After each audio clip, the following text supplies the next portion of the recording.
Gigising ng maaga para ituloy ang mga plano. Kahit na puyat kagabi, walang kaso, kailangang may marating. Kaya dapat dumiretso, bawal tatamad-tamad para umasenso. Sariling sipag lamang ang puhunan ko. Schedule ko walang bakate, parang jeep punuan ko. Puro trabaho, kaya masarap yung nasa plato. Nakakapagod man, at least may pera sa bangko. Huwag mainip, magtiwala ka sa proseso. Para ka lang bumubuo ng may kwenta na kwento. Mga hadlang parte lang yan ang pagangat mo. Tandaang walang positibo kung walang negatibo.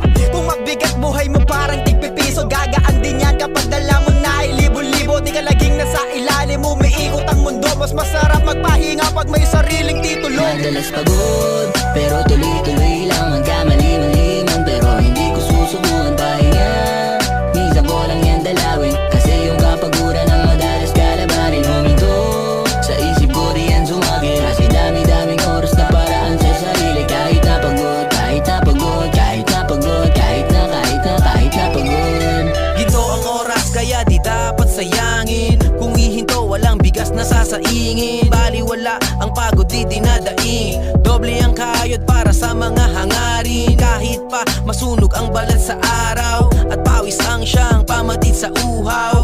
Hakbang pa rin patungo sa ibabaw. Makakarating kahit maiksi lang ang hakaw. Laging isipin na walang